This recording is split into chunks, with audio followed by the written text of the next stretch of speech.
Hello everybody and welcome to Expeditious Fool Tarot. My name's Brandon here with the Lightworker's card pull, and today we've got the Seven of Swords. Now with the Seven of Swords, sometimes this is known as like the Thief card, or there's a lot of sneakiness on the deck. Messing with light, sorry there, trying to get it in view. There you go. But with this particular pull, what I'm getting today is I'm getting relying on your own skills. And relying on your own skills even though there may be danger in the future, right? So really taking that risk. This guy, he's sneaking into an enemy camp to steal all of these swords, right? That would be then used against his army, right? However, you see these two swords here? Those are two swords that that he can't carry. He's got his hands full. They're going to be there. They're going to be able to be used against him or his side in the future, right? So this is a great representation and a great way to look at things that, you know, basically what you can rely on is you can rely on your skills, your creativity, and your craftiness. Everything else, it's really not going to help you. You're never going to be able to plan perfection. And that's really what's speaking through this card. Because this guy, he had a great plan, he got in, he's getting out with the swords, but there's still two swords there. There's always going to be something that you don't think about. There's always going to be some bit of risk. So it doesn't matter how much thought process went in or how much planning went in. And this is really, really hard for me, especially being a Capricorn sun with a Virgo rising. Planning was a big part of my life for most of it, right? And the importance of planning, things have to be planned. But when it truly sinks in, the understanding that every single decision we've ever made is a split decision, then that kind of helps with relieving some of the pressure off that planning. There will always be those two swords. Even if you have thought about each and every single possibility that your brain could ever think of, there's still two swords that your brain just couldn't think of, right?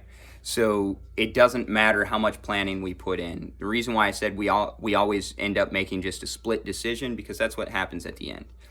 You know, we'll think about a decision, we'll analyze this fact and this benefit and this pro and that con, and we'll go back and forth. But ultimately, at the time we make that decision, it's an emotional response based off of how we feel in that decision, and it can either go with the logic that we've created or completely against it. And the more mindful that you get, the less that logic is necessary, you'll find. Now, if you're still in your working stages, things like that, you know, by all means, you use logic to get where you need to go. But ultimately, it will cause more stress. It will cause more struggles, because there will always be those two swords. And if you think about it, if you spend, you know, I don't know, say 3 days, you know, or a week, just mulling over a problem and thinking it different ways, 1,000 different ways. Most likely you've suffered every single way it could have went wrong when you've done that. So at that point, you know, you've already went through the suffering, you've already went through the bad part, you know, so it doesn't matter what happens. And then on the flip side of that is, if you just didn't stress about it, then you wouldn't have went through the bad part, or you may not have had to go through as much. You know, even if it turns out as best as possible, when we stress about it, we've put some badness on what normally would have been a great situation all the way around.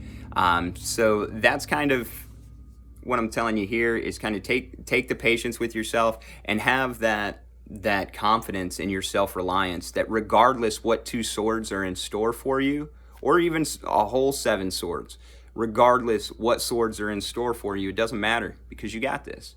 And you need to really have that confidence when you step forward. And when you embody that spirit, you'll understand and you'll know that more obstacles seem a whole lot smaller than they did before. All right, everybody.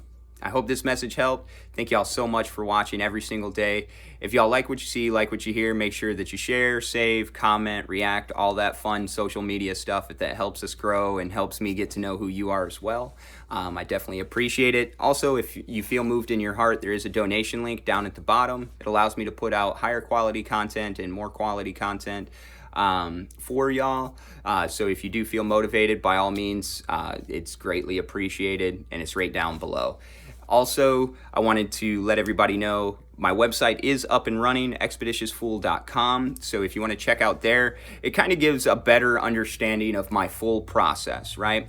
Like my Instagram's kind of like, this is me, this is kind of my belief system, you know, this is things that I find funny, this is what's going on, this is what's happening. These are motivational for folks. But if you really want to understand the process of what it is that I do, I recommend going to expeditiousfool.com.